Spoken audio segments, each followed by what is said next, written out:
Alhamdulillah sehat, Sehat. Charlie. Ini berarti di mana sekarang nih? Kenapa? Berarti posisi sekarang di mana nih? Di Jogja. Jogja ya. Ini karena ini apa nih? Berbarengan 4 DEW nih. Hari ini. Hari ini ada berbarengan Iya, 4 DEW, insya Allah. Tapi insya Allah tetap nanti bakal di-share ini kok ke YouTube. Insya Allah nanti di biar YouTube ya. disebarkan. Ya, oke. Langsung Iya, saja mungkin tidak memperpanjang ini, saya serahkan kepada Dr. Anandio sebagai pemateri dengan materi anak adalah investasi dunia dan akhirat. Ailanya mana, Kum? iya. Ada lagi pergi. Ayo pergi. Oke, monggo, Kum. Ya, Bismillahirrahmanirrahim. Assalamualaikum warahmatullahi wabarakatuh. Waalaikumsalam Ya, warahmatullahi selamat wabarakatuh. pagi teman-teman dan juga moderator Charlie. Saya ucapkan terima kasih kepada teman-teman semua yang sudah meluangkan waktunya untuk bersama-sama kita menimba ilmu, mengupgrade ilmu, utamanya tentang parenting ya. Ini sebetulnya kalau kita bicara parenting ini sama halnya dengan ilmu kedokteran. Jadi kita harus belajar terus-menerus ilmu yang akan kita pelajari dari kita menjadi pasangan, kemudian menjadi orang tua, saat anak masih kecil, hingga remaja, hingga dewasa itu kita harus terus belajar untuk bagaimana menjadi orang tua yang baik, orang tua yang bijak, yang bisa menjadi contoh dan teladan untuk anak-anaknya ya. Kira-kira seperti itu ya. Ini saya bisa share screen. Bisa.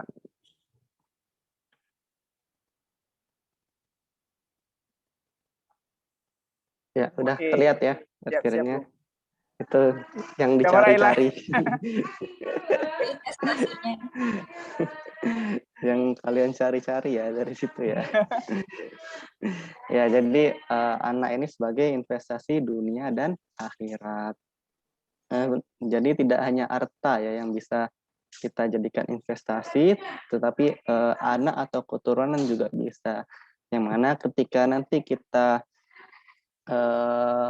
alhamdulillahnya punya anak yang soleh, yang akan mendoakan orang tuanya, nah itu doa itu tidak akan terputus bahkan hingga ketika meninggal. Jadi akan terus-menerus kebaikannya itu akan terus-menerus mengalir. Seperti halnya ya itu tadi kalau investasi mungkin orang bilangnya passive income ya. Jadi pendapatan yang didapatkan secara pasif tanpa harus kita bekerja. Nah, sama halnya dengan doa anak ini.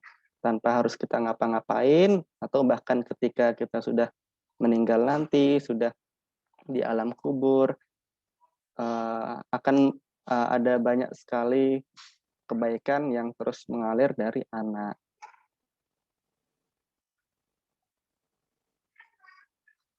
Ya, untuk landasannya ini dari surat At-Tahrim ayat 6. A'udzubillahi minasyaitonirrajim. Bismillahirrahmanirrahim. Ya ayyuhalladzina amanu qu anfusakum wa ahlikum naro. Wahai orang-orang yang beriman, peliharalah dirimu dan keluargamu dari api neraka. Ya, ini menjadi landasan yang kuat bagi kita untuk tadi terus-menerus belajar, terus-menerus menimba ilmu, utamanya tentang parenting, tentang mendidik anak agar baik diri kita maupun keluarga kita itu terbebas dari api neraka. Semoga kita sama-sama masuk surganya Allah, kemudian nanti bisa bertemu lagi di surganya Allah. Amin. Ya, telah kita ketahui bersama bahwa anak adalah amanah dari Allah. Kemudian kita disuruh untuk menjaganya. Kita punya tanggung jawab untuk selalu menjaga dan mendidik anak yang nantinya akan kita kembalikan lagi ke yang mempunyai, yaitu Allah. Apa saja yang harus kita jaga selama anak ini dari lahir, terutama adalah kita harus menjaga agar tumbuh kembang anak itu optimal. Salah satunya mulai dari kebutuhan fisik dan biologisnya. Itu mulai dari pemenuhan nutrisi dan gizi seimbang. Jadi dari lahir ibunya harus makan makan yang penuh nutrisi. Jika ada anjuran dokter untuk meminum vitamin, silahkan diminum. Untuk makan makanan yang sehat, terutama yang banyak zat besinya, itu agar nutrisi anak dalam kandungan itu selalu baik. Begitu juga dengan setelah lahir, diberikan ASI eksklusif secara selama 6 bulan. Setelah 6 bulan nanti boleh diberikan makanan pendamping ASI untuk memenuhi kebutuhannya.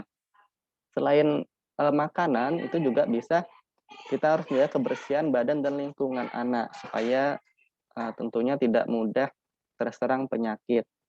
Agar anak selalu sehat, nanti ketika sehat bisa aktif dalam belajar, bisa aktif dalam kegiatan-kegiatan.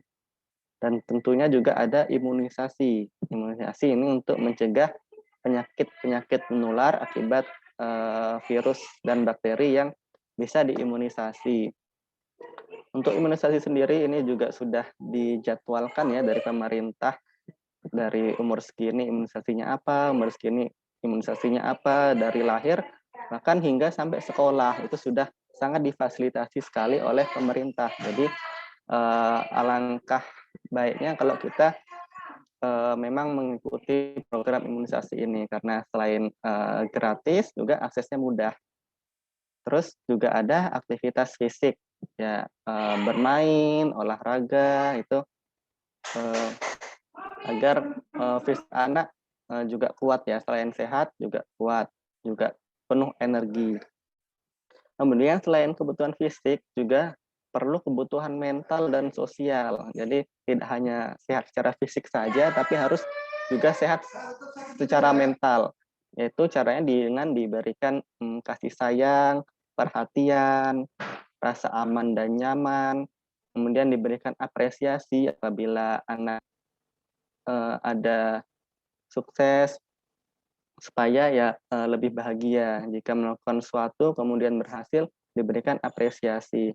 Ini juga diberikan stimulasi sensorik maupun motorik. Nah, terutama 5 tahun pertama. 5 tahun pertama ini disebut golden age, di mana masa-masa yang sangat penting untuk anak. Pertumbuhan otak saat ini itu sedang berkembang secara besar-besaran. Jadi stimulasi apapun yang diberikan saat 5 tahun pertama ini akan terekam sangat jelas untuk anak dan kemudian menjadi memori jangka panjang. Apa saja yang mereka lihat, apa saja yang mereka dengar, apa saja yang mereka rasakan, itu akan membentuk kepribadiannya mereka, baik remaja maupun saat dewasa nanti. Sehingga sangat penting kita harus memberikan stimulasi yang baik, baik sensorik maupun motorik. Kemudian juga diberikan pendidikan yang baik. Itu orang tua menjadi teladan, diberikan contoh-contoh perilaku yang baik bagaimana, terus diberikan ilmu-ilmu dasar seperti membaca, menghitung, dan juga ilmu agama, dan juga adab-adab yang baik. Nah, itu supaya anak mencontoh orang tuanya. Kalau orang tuanya baik, insya Allah anaknya nanti semoga juga bisa menjadi baik pula. Nah, tujuannya apa? Ya ini, agar anak menjadi tidak hanya sehat dan cerdas, tapi juga ceria, kreatif, produktif, beriman, dan mempunyai budi pekerti yang baik. Ya, ya istilahnya Mantap. menjadi anak yang soleh dan juga pintar juga, sehat juga. Ya, ini kan harapan bagi semua orang tua ya, untuk mempunyai anak yang seperti ini.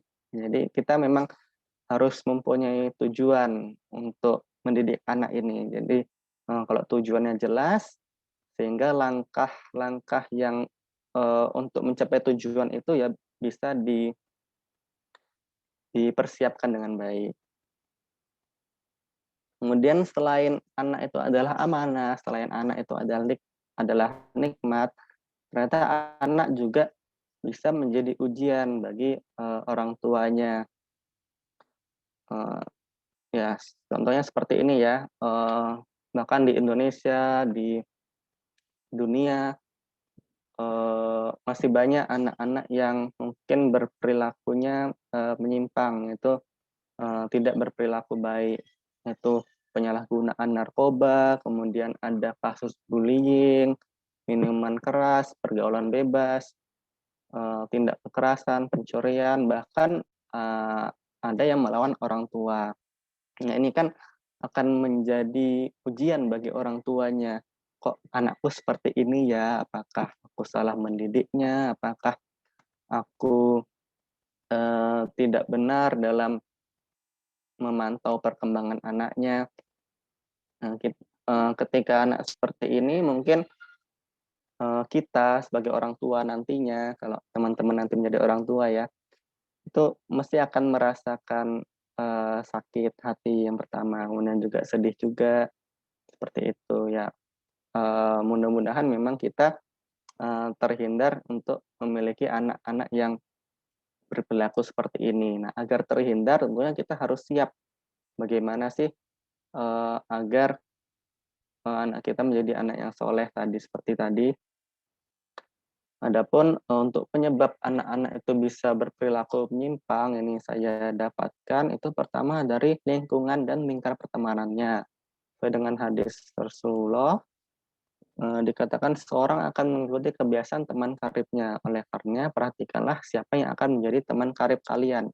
Hadis riwayat Abu Daud, Tirmizi, dan Ahmad. Jadi kita memang harus, eee, istilahnya controlling, siapa yang akan menjadi teman bagi anak-anak kita. Ya, mungkin bisa dimulai dari kita sendiri, kita mencari teman yang baik, dengan kita tahu bagaimana caranya mencari teman yang baik, nanti ketika kita sudah punya anak, ya, kita ajari bagaimana cara mencari teman yang baik, apa saja yang harus, eee, diukur untuk, kita memiliki teman. Teman yang baik itu seperti apa sih, ya. Teman yang mengajak ibadah tentunya, teman dalam berdakwah, teman yang, terhindar dari perilaku-perilaku maksiat, seperti itu ya. Agar, anak kita ya tidak mengikuti apabila temannya melakukan perilaku maksiat. Kemudian, juga bisa dari perlakuan dari orang tua itu sendiri. Jadi kalau, orang tuanya, eee, melak mendidik anak dengan cara-cara yang tidak pantas, seperti kekerasan contohnya, atau mengabaikan anaknya, jadi, anak, serasa tidak memiliki orang tua. Nah itu, e nantinya anak akan jauh dari orang tua, tidak betah di rumah. Nah, kalau tidak betah di rumah, ya larinya akan, ke lingkungan tadi, akan mencari tempat yang lebih nyaman. Nah, tempat yang lebih nyaman itu kan, kita tidak bisa mengontrolnya ya, bisa jadi itu lingkungan yang baik ataupun lingkungan yang buruk. Jadi semakin tadi udah rasanya, jauh dari orang tua itu buruk, kemudian ke lingkungan yang buruk lagi, itu akan, menambah beban dan pikiran anak untuk ya ke arah yang, atmosfernya buruk, terus emosinya menjadi labil dan, eee meniru perlakuan orang tuanya. Kalau, misalnya sering dilakukan kekerasan, maka dalam mindset anak itu, ya berarti boleh dong saya melakukan seperti yang orang tua saya lakukan kepada orang lain. Nah, ini akan menjadi, bibit-bibit dari perilaku bullying, perilaku tindak kekerasan, dan, tindak-tindakan kejahatan lainnya. Kemudian juga bisa jadi orang tua yang jauh dari Allah. Eee, jadi, kalau orang tua jauh dari Allah, kemudian keluarganya ya menjadi, naudzubillah-nya berantakan, terjadi perselisihan antara suami dan istri, buruk-buruknya perceraian, tentunya ini juga akan berdampak negatif ya untuk anak-anaknya. Nah, cara untuk mengatasinya yang pertama adalah, budayakan rasa malu. Jadi, malu di sini bukan malu dalam berbicara di depan umum ya. Jadi malu lebih mengarah ke malu dalam iman. Jadi, malu untuk membuka aurat di depan umum, jadi terus diajarkan apa saja yang menjadi auratnya, apa saja yang boleh diperlihatkan ke depan umum, apa saja yang, boleh dipegang, baik dipegang sesama jenis maupun lawan jenisnya, apa saja yang boleh, apa saja yang tidak boleh. Terus diajarkan bagaimana caranya menahan pandangan, menahan godaan, ya agar terhindar dari perilaku-perilaku maksiat. Kemudian selain itu juga ajarkan untuk bertanggung jawab, eee, kalau kita melakukan ini akan ada konsekuensinya. Kalau kita melakukan kebaikan, maka kebaikan itu akan datang kepada kita, kalau kita melakukan keburukan, maka keburukan itu pula yang akan datang kepada kita.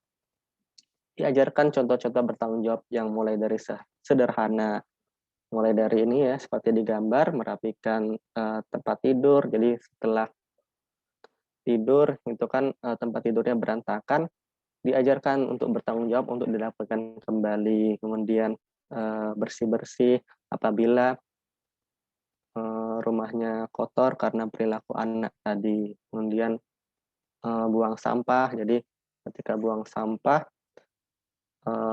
agar dijaga menjaga lingkungan. Nah itu, contoh-contoh tanggung jawab yang kecil tapi, maknanya sangat besar dan dalam. Kemudian selain itu juga, doa ya, doa ini adalah kunci utama dari segala jenis ilmu parenting. Jadi dengan doa kita menyandarkan semuanya hanya kepada Allah Subhanahu wa taala, menyadari bahwa segala bentuk kebaikan berasal hanya dari taufik Allah Subhanahu wa taala. Eee, Walaupun kita, eee, banyak ikut seminar, ikut pelatihan tentang parenting, tentu saja, hasil yang akan didapatkan itu hanya karena Allah, hanya karena taufik Allah. Maka itulah mengapa kita harus selalu berdoa, agar, eee, ya kebaikan-kebaikan itu ya datang kepada kita. Kita harus mendekatkan diri kepada yang mendatangi kebaikan, yaitu hanya Allah Subhanahu wa taala. Bahkan nabi saja yang merupakan utusan Allah, yang dijamin masuk surga, yang sangat dekat kepada Allah itu tentu saja berdoa kepada Allah. Ini contoh-contoh, doa yang diabadikan dalam Al-Qur'an. Ini ada doa Nabi Ibrahim, ada doa Nabi Zakaria yang kita ketahui bahwa, kedua nabi tadi, Nabi Ibrahim alaihissalam dan Nabi Zakaria alaihissalam itu juga diberikan ujian, kepada keturunannya. Nabi Ibrahim diberikan ujian itu ya ketika menyembelih Nabi Ismail alaihissalam. Tentu saja itu ujian yang sangat berat dari Allah. Kemudian untuk Nabi Zakaria ujiannya, eee, seperti, mendapatkan keturunan, ketika umur beliau sudah tua. Ini, Nabi Zakaria umurnya sudah sangat tua baru mendapatkan keturunan. Tentunya, sejak Nabi Zakaria menikah sampai, masa tua itu sangat banyak sekali cobaan-cobaannya, apalagi, kita ya yang bukan siapa-siapa istilahnya. Nah, tentu kita dapat mengambil faedah dan hikmah dari cerita-cerita tadi bahwa apapun masalahnya, apapun ujiannya, para nabi-nabi ini tetap berdoa kepada Allah. Contohnya ada Rabbi ja'al hadzal balada amina waj'alni wa baniya an na'budu al asnam. Jadi jadikanlah negeri ini negeri yang aman, jauhkanlah aku beserta anak cucuku daripada menyembah berhala. Dan juga ada yang sangat populer, Rabbi ja'alni muqimas sholati wa min dzurriyyati rabbana wa taqabbal du'a. Ya Tuhanku, jadikanlah aku dan anak cucuku orang-orang yang tetap mendirikan sholat. Ya Tuhan kami, kabulkanlah doaku. Rabbi habli minas sholihin, ya Tuhanku, anugerahkanlah kepadaku seorang anak yang termasuk orang-orang yang soleh. Kemudian ini juga yang sangat populer doanya, biasa didoakan setelah sholat atau dalam acara-acara ya. Rabbana hablana min azwajina wa dzurriyyatina qurrata a'yun waj'alna lil muttaqina imama. Ya Tuhan kami, anugerahkanlah kepada kami, istri-istri kami, dan keturunan kami sebagai penyejuk hati. Dan jadikanlah kami imam bagi orang-orang yang bertakwa. Kemudian ada Rabbi habli min ladunka dzurriyyatan thayyibah innaka sami'ud du'a. Ya Tuhanku, berilah aku dari sisi Engkau seorang anak yang baik. Sesungguhnya Engkau Maha pendengar doa. Ya, itu tadi ya. Kita harus mendekatkan diri kepada Allah, berdoa kepada Allah, karena apapun usaha kita dalam mendidik anak, usaha kita dalam mengikuti seminar parenting, itu tentu saja semuanya dikembalikan kepada Allah, karena hasil-hasil yang ada di dunia ini itu berdasarkan kemauan Allah seperti itu. Jadi kita harus mendekati Allah agar Allah juga dekat kepada kita. Kemudian rumah sebagai madrasah pertama bagi anak. Nah, seperti yang saya jelaskan tadi ya, ada namanya golden age. Jadi 5 tahun pertama kehidupan itu merupakan perkembangan otak yang sangat besar. Jadi anak akan merekam sebanyak-banyaknya apa yang mereka lihat, apa yang mereka dengar, apa yang mereka rasakan, dan akan menjadi memori jangka panjang yang akan membentuk kepribadian mereka. Nah, sehingga sangat penting kita harus tahu apa-apa saja yang harus dilakukan agar anak kita menjadi anak yang soleh, sehat, cerdas, kreatif tadi. Ini saya dapatkan, jadi Ali bin Abi Thalib radhiyallahu anhu itu menjelaskan ada pola asuh 7x3. Jadi ada 7 tahun pertama, 7 tahun kedua, dan 7 tahun ketiga. 7 tahun pertama ini perlakukan anak sebagai raja, melayani dan menyenangkan hati mereka dengan tulus dan sepenuh hati. Melayani di sini bukan berarti mengikuti semua kemauannya ya. Jadi tetap kita bikin anaknya senang, bikin hati anak senang. Tapi ketika ada sesuatu mungkin yang tidak sesuai dengan kemauan anak yang baik bagi kita, itu juga dijelaskan secara baik agar anak bisa mengerti, agar anak bisa paham. Supaya apa? Agar dalam 7 tahun pertama ini anak menjadi pribadi yang menyenangkan, penuh perhatian, dan lemah lembut. Kemudian 7 tahun kedua, ini sudah mulai sekolah, tentunya sudah mulai banyak ilmunya, banyak logika-logikanya. Itu perlakukan anak sebagai tawanan perang. Diberikan pola asuh reward and punishment.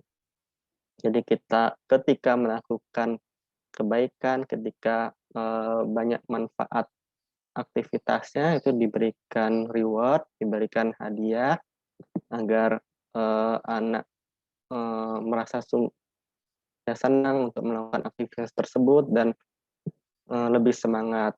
Dan juga ketika melakukan hal yang buruk itu diberikan punishment. agar diberikan hukuman, agar anak tahu bahwa itu adalah salah dan Eee, tidak mencoba untuk mengulanginya lagi. Ini juga mulai diajarkan, pahala dan dosa juga karena, eee, 7 tahun kedua ini juga sudah menginjak akil balik ya biasanya. Nah, mulai dipersiapkan untuk melakukan ibadah-ibadah seperti sholat, zikir, puasa, dan sebagainya. Bahkan, Nabi Rasulullah Muhammad SAW saja itu memperbolehkan untuk memukul anak yang tidak sholat itu usia 10 tahun, itu boleh diberikan hukuman. Ya itu tadi agar tahu bahwa itu sesuatu yang, tidak boleh untuk dilakukan. Nah, jadi ketika diberikan hukuman, anak menjadi jera, menjadi, mmm, terbenak dalam otaknya, dalam ingatannya agar tidak untuk diulangi lagi. Nah, ini untuk, agar anak itu menjadi anak yang disiplin, penuh tanggung jawab, dan paham bahwa ada konsekuensi atas segala perbuatannya. Kemudian, 7 tahun ketiga ini perlakukan anak sebagai sahabat. Nah, jadi di sini, anak mungkin butuh teman bercerita, butuh teman untuk curhat. Nah, kita sebagai orang tua harus hadir ketika masa-masa seperti itu. Ini masa-masa remaja ya, masa-masa di mana, eee, anak mencari jati dirinya, mulai mencoba sesuatu hal yang aneh-aneh, eee, mulai mencoba seperti itu. Jadi memang fase remaja ini fase untuk mencoba segalanya, ya kita sebagai orang tua harus hadir dalam segala keadaan tersebut. Mmm, Mulai bicara dari hati ke hati, kemudian memberikan ruang lebih longgar agar tidak merasa terkekang, namun tetap dalam, controlling yang baik. Kemudian juga diberikan kesempatan untuk bertanggung jawab, seperti contohnya diberikan rekening tabungan sehingga bisa mengatur keuangannya sendiri. Atau kalau ini misalnya punya adik, dipercayakan untuk menjadi kakak yang baik, yang, mengurus adik-adiknya. Terus, ini juga mulai kuliah ya, seperti kita teman-teman. Nah, diberikan tanggung jawab untuk hidup mandiri, ya hidup, tidak bersama orang tua, namun tetap dalam, controlling, seperti itu.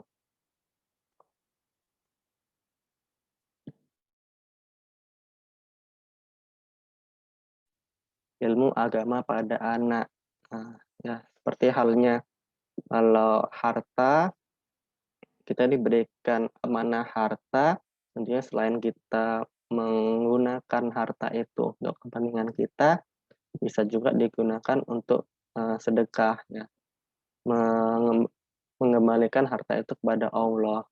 Sama halnya dengan anak, anak diberikan Allah, kepercayaan kepada kita untuk mendidik anak agar nanti kita kembalikan lagi kepada Allah itu, dalam bentuk yang sebagus-bagusnya, sebaik-baiknya.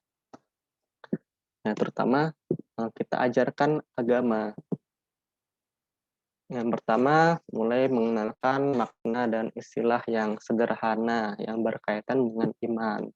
Yang sederhana-sederhana saja dulu, seperti bacaan zikir, doa sehari-hari yang dihafalkan.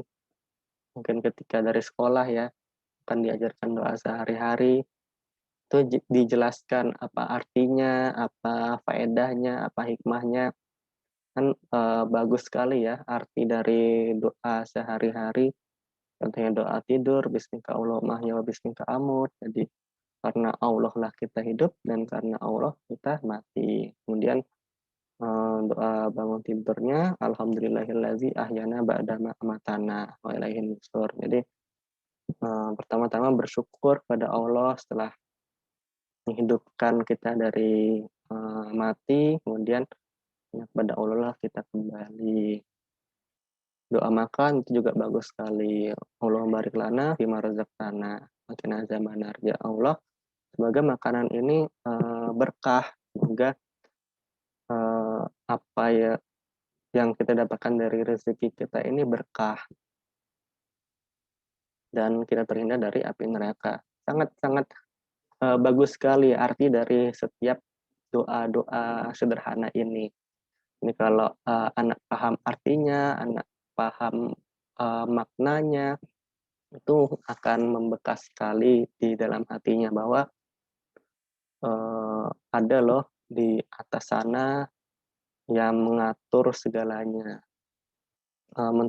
Mentauhidkan Allah bahwa Allah yang mengatur segalanya, Allah yang satu-satunya yang kita sembah. Kemudian selain itu juga bisa membacakan ayat-ayat Al-Quran, mulai dari kisah-kisah para nabi mungkin yang ceritanya menarik, jadi diambil hikmah dan faedah dari kisah para nabi. Kemudian ada perintah dan larangan Allah, hukum-hukum dalam perkara manusia, dan anjuran dakwah. Jadi ini sesuai umur tadi ya, mungkin kalau yang 7 tahun pertama bisa diceritakan kisah-kisah para nabi. Kemudian 7 tahun kedua tadi bisa jelaskan apa saja sih perintah Allah, apa saja sih larangan Allah, dan hukum-hukum yang ada di dunia. Nah, seperti hukum mencuri, hukum membunuh, dan sebagainya. Kemudian ada anjuran untuk dakwah juga di dalam Al-Quran. Nah, kemudian yang ketiga membiasakan menyebut nama Allah seperti Bismillah, Alhamdulillah, Masya Allah, semua karena Allah. Nah, jadi dijelaskan bahwa memang semua ini ya karena Allah, kita tidak ada apa-apanya, seperti itu. Ini kan kata-kata kalimat yang sederhana sekali ya, bahkan mudah sekali untuk dihafal, cuma 1 atau 2 kata saja. Ini mulai dibiasakan, mulai dari kecil. Jadi ketika remaja, dewasa itu sudah terbiasa, sudah menjadi otomatis di dalam pikiran anak. Jadi ketika kaget itu bukan kebun binatang yang keluar dari mulutnya, tapi ya kalimat-kalimat thayyibah seperti astagfirullah, masya Allah, subhanallah gitu ya. Kemudian memperhatikan ciptaan-ciptaan Allah. Jadi mengambil pelajaran penting dari makhluk-makhluk ciptaan Allah, ya manusia, ya hewan, ya tumbuhan, lingkungan, ya pemandangan, gunung, pantai, dan sebagainya. Itu merasakan betapa besarnya kuasa dan keagungan Allah. Bahwa Allah ini adalah satu-satunya yang mengatur keserasian dan keindahan alam semesta ini ya. Masya Allah. Nah, agar timbul rasa cinta anak kepada Allah. Dan juga yang terakhir, yang paling penting itu adab yang baik.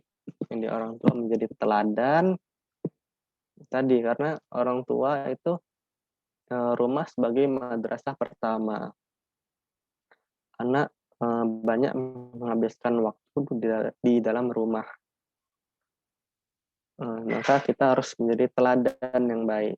Memperbanyak ibadah di hadapan anak. Ya, sholat, ya, membaca Quran. Dibiasakan anak untuk melihat dan mencontoh perilaku yang terpuji. Selain ibadah mahdoh, mungkin bisa seperti hal-hal yang sederhana tadi, membuang sampah di tempatnya, bersih-bersih rumah, terus mungkin doa, ya hal-hal yang sederhana itu. Itu agar tercipta atmosfer positif di dalam rumah, sehingga anak dapat memetik hikmah dari banyaknya kebaikan yang di lingkungan sekitar tadi. Ya, itu ya. Jadi untuk take home message-nya, kedua orang tua itu harus kerjasama untuk bersama-sama dalam mendidik anak. Karena ayah dan ibu punya peran masing-masing dalam mendidik anak.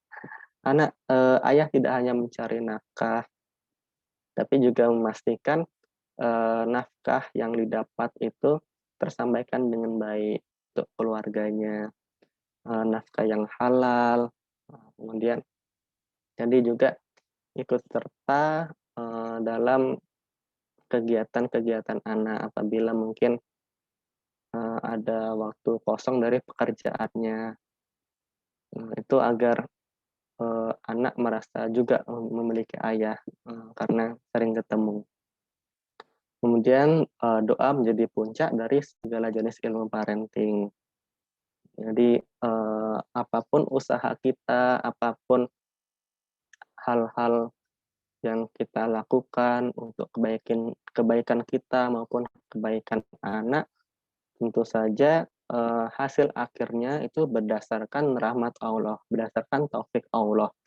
Sehingga kalau kita ingin sesuatu itu baik, ya kembali lagi kita harus mendekatkan diri kepada Allah, banyak-banyak doa kepada Allah agar kebaikan itu ya kembali kepada kita. Ya mungkin cukup sekian ya sharing dari saya. Ini sebetulnya saya tentu saja tidak lebih pintar dari teman-teman semua. Mungkin karena saya sudah mempunyai anak, jadi persiapan saya insya Allah lebih matang untuk mendidik anak. Nah, semoga ilmu yang akan teman-teman dapatkan hari ini itu bisa menjadi amal yang baik untuk teman-teman semua. Semoga nanti bisa diambil hikmahnya ya dan untuk kebaikan kita semua ya.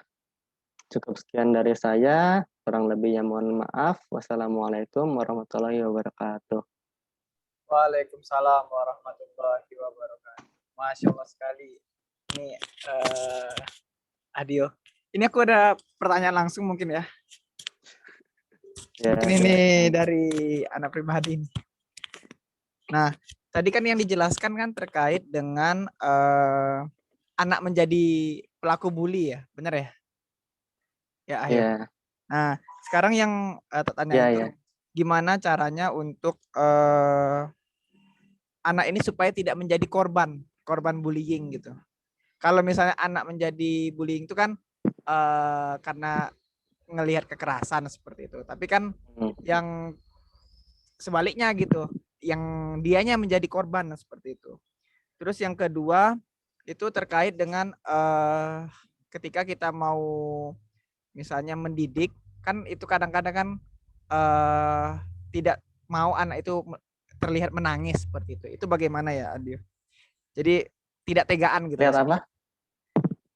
Tidak mau anak itu menangis gitu. Mungkin karena kita sayang sama dia, jadi kita tidak mau melihat dia menangis. Kadang-kadang kan dicubit atau gitu kan. Seperti itu. Terima kasih. Ya, terima kasih Asarli atas pertanyaannya. Ya, semoga ini mungkin juga bisa menjawab pertanyaan teman-teman juga ya. Yang pertama, agar anak tidak menjadi korban bullying. Biasanya bully itu tentu ada sebabnya ya. Ya itu tadi kalau anak kita adalah anak yang cerdas, anak yang sehat, kemudian tidak ada kekurangan, nah itu mungkin akan menjadi faktor lebih untuk anak kita sehingga uh, ya lebih terpandang gitulah. Jadi kalau sehat secara fisik maupun secara mental itu sudah menjadi faktor lebih ya agar tidak menjadi korban bully. Terus yang kedua kan kita tidak bisa ya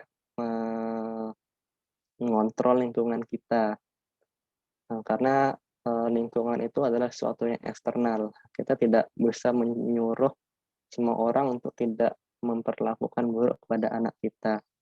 Nah, maka yang bisa kita lakukan adalah menguatkan mental anak. Jadi ketika mungkin diperlakukan tidak baik, itu mentalnya sangat bagus sehingga tidak merasa menjadi korban, tidak sedih dan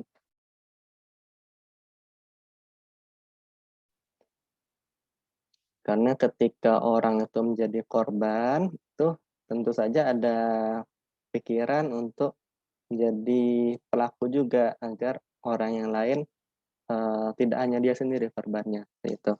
Nah, menguatkan mental anak, ya yang pertama, eee, orang tua itu ya harus menjadi wadah cerita bagi anak. Jadi mungkin ketika sepulang sekolah ditanyakan, apa saja kegiatannya, ada masalah atau tidak.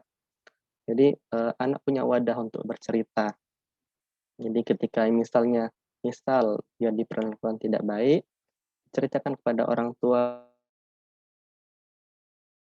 itu sesuatu yang tidak boleh ditiru, sesuatu yang tidak baik, dan dikuatkan bahwa, kita, tidak boleh sedih dengan perlakuan seperti itu, tidak merasa,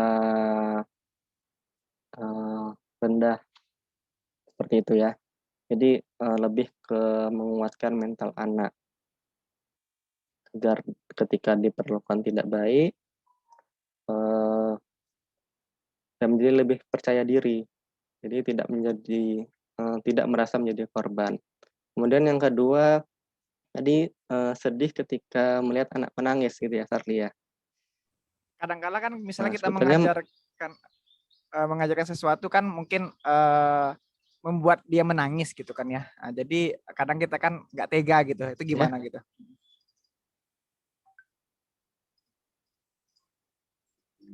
Halo, kedengaran nggak ada ya? halo nggak jelas. Oh nggak jelas ya? Oke, jadi kan kadang waktu Iya, mendidik mungkin Adio kan bisa membuat anak itu menangis gitu kan. mhm, Nah itu kan mungkin ada beberapa terus orang tidak tahan tua ya, yang tidak tega gitu ya. mhm. Itu bagaimana gitu? Oh ya, intinya, tidak tega kemudian kita lebih, agar anak itu selalu bahagia gitu ya. Ya sebenarnya yang perlu kita pahami bahwa menangis itu adalah salah satu emosi. Jadi emosi yang bisa dicurahkan oleh anak ya, tidak hanya tertawa, tapi menangis itu juga, perlu ya, menangis, marah, dan sebagainya. Itu salah satu emosi. Ya tentu saja, eee, pertama kita harus memberikan pemahaman bahwa, yang kita lakukan itu adalah sesuatu yang baik untuk kebaikan anak juga, untuk kebaikan kita juga. Ya semoga ketika nanti dia sudah paham, apa yang kita lakukan, itu ya bisa lebih mengerti. Jadi, tidak menangis lagi, seperti itu. Itu sih, Asarli. Oke siap, terima kasih. Oke, ini ada Ini ada pertanyaan pertanyaan di dari chat. chat ya. Tak bacain ya. Wah, lumayan panjang nih. Tidak sedikit orang tua yang memiliki anak yang berkebutuhan khusus, misalnya autis, Dok. Apakah pola asuh yang tadi dokter sampaikan dari usia 0 sampai 7 tahun harus lemah lembut dan seterusnya bisa diterapkan juga, Dok? Dan sikap kita sebagai orang tuanya harus bagaimana? Betulkah pola asuh yang diberikan ke anak perempuan dan anak laki harus berbeda? Katanya untuk anak perempuan dari kecil nggak boleh dikasih pilihan. Katanya untuk nggak boleh dikasih pilihan karena ada apa nih? Karena ada pengaruh perasaan tujuannya agar nurut setelah dewasa. Sedangkan anak laki harus diberi pilihan agar setelah dewasanya bisa bijak dalam memilih. Monggo Adil. Ya, untuk anak berkebutuhan khusus ya, dari Bu Ami. Ya, terima kasih Bu Ami atas pertanyaannya. Kalau orang tua yang memiliki kebutuhan khusus, tentunya ini menjadi, ujian juga dari Allah, bagaimana kita merawat anak yang berkebutuhan khusus, seperti itu. Jadi, supaya orang-orang tua ini tentunya mempunyai mental yang kuat ya, karena biasanya lingkungan sekitar, lingkungan luar dari keluarga itu mulai memberikan atmosfer-atmosfer negatif. Caranya bagaimana? Ya, sebetulnya mungkin hampir sama sih untuk cara pola asuhnya.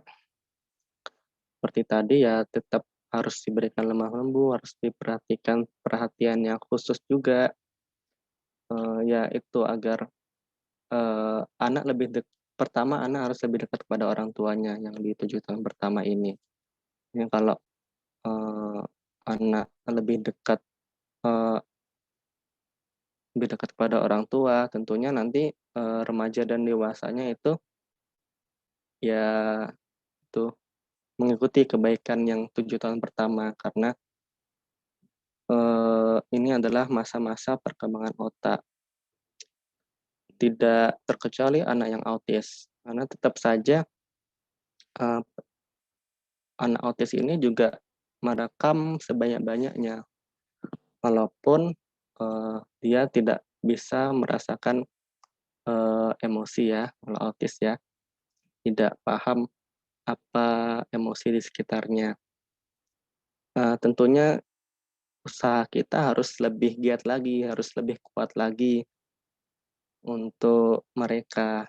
Jadi walaupun mereka tidak bisa merasakan emosinya, tapi, mereka paham bahwa mereka punya orang tua yang baik, melayani apa yang mereka butuhkan, seperti itu. Kemudian apakah beda antara pola asuh perempuan dan laki-laki? Ini mungkin terkait tanggung jawab kali ya. Biasanya kan kalau, laki-laki diberikan harus diberikan pilihan agar iya, diberikan tanggung jawab ya agar bisa lebih bijak. Sebetulnya, sama saja sih untuk perlakuannya antara perempuan dan laki-laki ini ya, agar ketika mandiri nanti ya mereka sama-sama bisa lebih bijak. Nah, tapi yang penting kan kalau perempuan biasanya harus merasa lebih aman gitu ya, pilihan yang diambil perempuan itu harusnya memang lebih aman daripada laki-laki ya. Tetap diberikan pengertian-pengertian apa saja yang boleh dilakukan perempuan, soalnya memang fisik dan mental perempuan itu kan lebih lemah kalau dibanding laki-laki. Itu diberikan pemahaman-pemahaman yang ekstra mungkin kalau, perempuan. Sedangkan kalau laki-laki itu biasanya, eee, lingkungan pertemanan kan juga beda, seperti itu. Terus yang terutama tadi kalau misalnya masa remaja tadi, jadi harus menjadikan anak sebagai sahabat, menjadi wadah cerita, untuk anak, utamanya perempuan kan, karena perempuan ini yang lebih sering curhat ya, dibanding laki-laki. Nah, ya agar tidak melakukan hal-hal yang aneh tadi, itu orang tua harus selalu ada. Mungkin itu ya, Ibu Ami. Bagaimana, Ami? Apakah sudah terjawab? Iya, sudah. Makasih, Dok. Oke. Ini ada satu lagi nih pertanyaan. Assalamualaikum warahmatullahi wabarakatuh. Afwan ini izin bertanya karena beliaunya lagi masak gitu. Bagaimana menghadapi anak yang kurang perhatian dari orang tuanya? Karena anak punya pengalaman ada seorang anak yang jahil ke orang lain demi mencari perhatian. Dan setelah ditelusuri, anak ini kurang perhatian, kurang kasih sayang karena bercerai, kedua orang tuanya bercerai. Terima kasih. Ya, tadi ya yang saya jelaskan bahwa ketika di rumah memang ada masalah, atmosfernya negatif, tentunya itu juga akan berdampak buruk kepada anaknya. Misalnya ketika bercerai, ketika banyak berselisih, banyak bertengkar, anak dilupakan, sehingga anak tidak mempunyai, sosok ayah dan ibu, seperti itu. Jadi merasa kurang perhatian. Mungkin, tipsnya ya agar terhindar dari perselisihan maupun perceraian ini ya.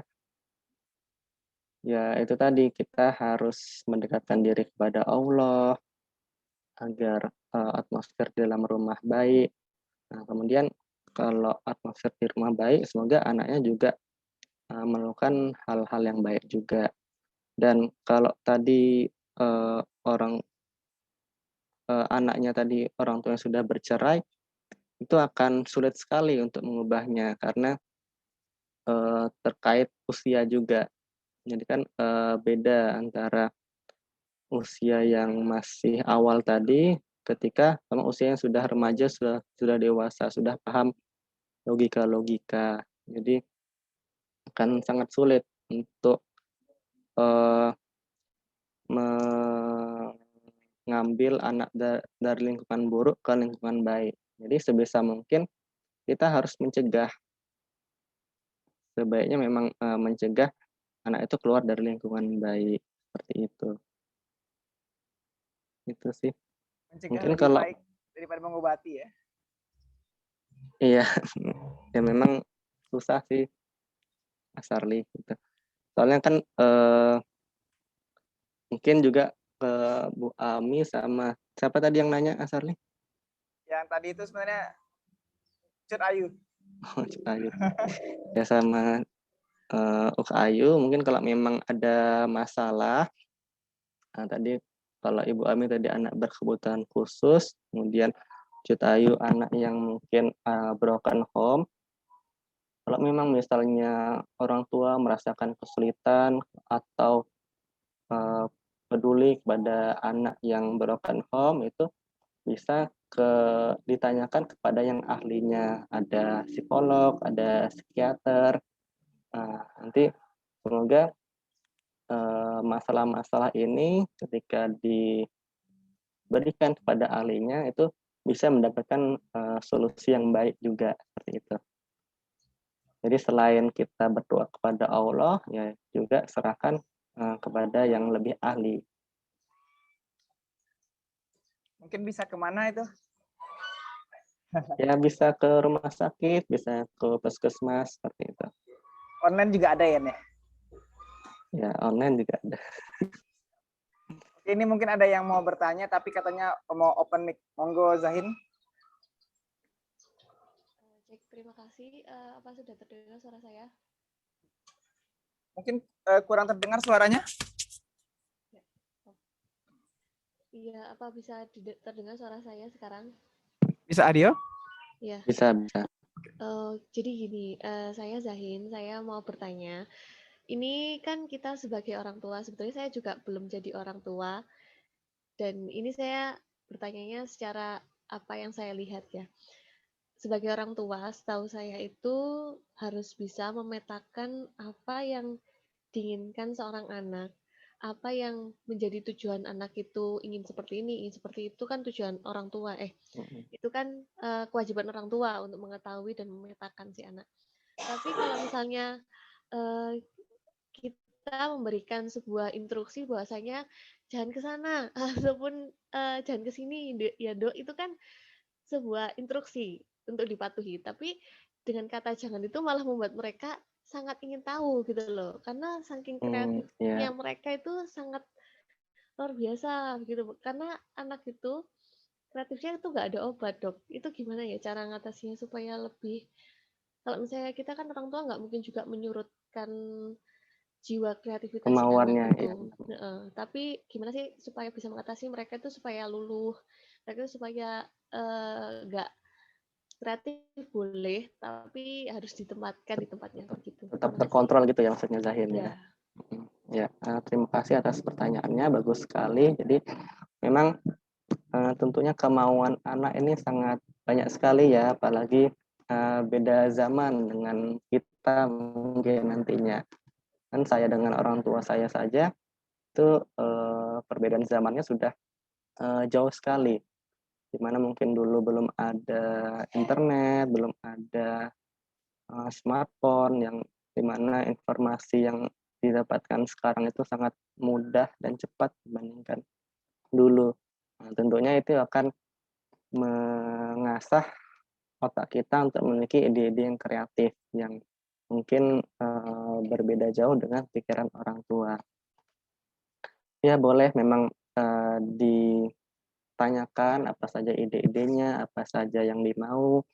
Terus untuk perilakunya ya berdasarkan tadi kalau misalnya 7 tahun kedua itu tadi 7 sampai 14 tahun itu kita boleh melakukan tindakan yang cukup eh, cukup keras ya seperti memberikan hukuman. Nah, itu karena pada kan masih masa-masa itu masih masa anak-anak pertama kali akil balik ya. Ya, ketika tahu itu tidak baik, maka akan terekam juga pada memori mereka bahwa itu tidak baik dan tidak boleh diulangi. Tentunya kita harus paham dulu apa yang dimaui anak. Jadi mencari informasi-informasi juga.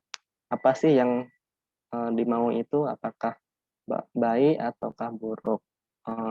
Apakah pandangan kita dengan pandangan mereka itu sama? Pertama pemahaman itu harus sama dulu. Ketika pemahaman itu sama, ya itu boleh diberikan tegas bahwa itu sesuatu yang buruk. Nah, kemudian kalau yang 7 tahun ketiga, umur 14 tahun ke atas, sudah masa-masa remaja, ya jangan dilakukan terlalu terkekang. Jadi lebih ke diberikan pemahaman yang baik agar mereka lebih mengerti. Nah, soalnya kan tentunya logika-logika mereka kan juga sudah jalan ya. Kreatif iya dan logika juga sudah jalan. Jadi ya diberikan pemahaman saja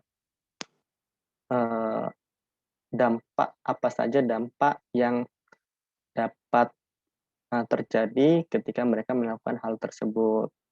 Dijelaskan dampaknya seperti ini, dampaknya seperti ini.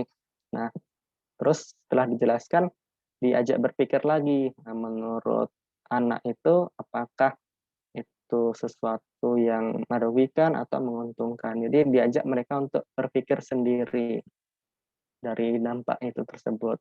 Nah, mungkin kira-kira seperti itu Zahir. Jadi memang berbeda ya tadi kalau yang 7 tahun kedua itu boleh dilakukan secara tegas, kemudian kalau sudah menginjak usia remaja ya diberikan pemahaman-pemahaman saja agar mereka lebih paham, lebih mengerti dan tahu apa saja yang mereka lakukan seperti itu.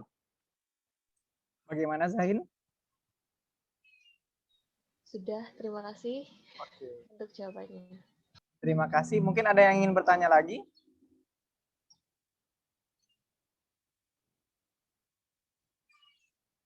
Ada yang ingin bertanya lagi sama Dr. Anandio? Kelihatannya sudah tidak ada yang ingin bertanya lagi.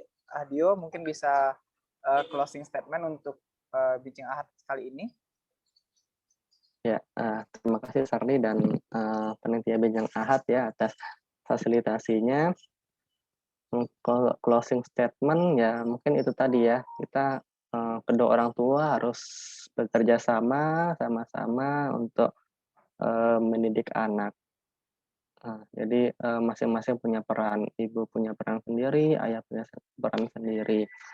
Kemudian setelah berusaha semaksimal mungkin, kembalikan semuanya kepada Allah karena taufik segala hal kebaikan yang ada di dunia ini itu hanya karena taufik Allah, hanya karena Allah. Sehingga kita harus mendekatkan diri kepada Allah agar kebaikan itu ya kembali juga kepada kita. Seperti itu mungkin. Ya. Mungkin cukup sekian. Assalamualaikum warahmatullahi wabarakatuh. Waalaikumsalam warahmatullahi wabarakatuh. Masya Allah sekali ya. Jadi nih untuk para calon ayah dan calon ibu di sini, jadi ingat kalau nanti memiliki anak, itu semuanya memiliki peran ya. Kemarin kita udah belajar nih, peran menjadi istri, peran menjadi suami. Sekarang kita belajar peran menjadi ayah, peran menjadi ibu seperti itu. Jadi jangan sampai hilang gitu. Nanti yang laki-laki tidak menjalankan perannya sebagai ayah, itu sangat ini sekali gitu ya. Atau yang perempuan tidak menjalankan perannya sebagai ibu. Jadi nanti anaknya juga tidak memiliki pertumbuhan dan perkembangan yang sesuai. Nah, itu saja mungkin dari kami, dan ingat kembali bahwa Bincang Ahad itu akan hadir 1 kali dalam 2 minggu. Jadi terus berada di dalam grup, jangan keluar, karena setiap kali sudah di grup nanti untuk link sama passwordnya akan selalu kami berikan di sana. Nah, dan ingat juga bahwa untuk materi Bincang Ahad ini kalau yang ketinggalan nanti bisa diputar kembali di YouTube channel kami, yaitu sekarang masih di Muhammad Sarli. Nanti insya Allah akan di repost di sana. Semoga menjadi amal jariah kita semua, dan kita mendapatkan itu pahala passive income ya Dokter Dio ya. Nah seperti itu. Iya. Jadi itu saja yang mungkin dapat kami sampaikan, dan terima kasih kembali kepada pemateri kita pagi hari ini, Dr. Anandio Septiawan. Kami mengucapkan sangat-sangat terima kasih, luar biasa. Mohon maaf kalau misalnya ada kurang dari panitia. Kami tutup Bincang Ahad ini dengan doa kafaratul majelis. Subhanallah bihamdika asyhadu an la ilaha illa anta astaghfiruka wa atubu ilaik. Saya tutup. Assalamualaikum warahmatullahi wabarakatuh. Waalaikumsalam warahmatullahi wabarakatuh.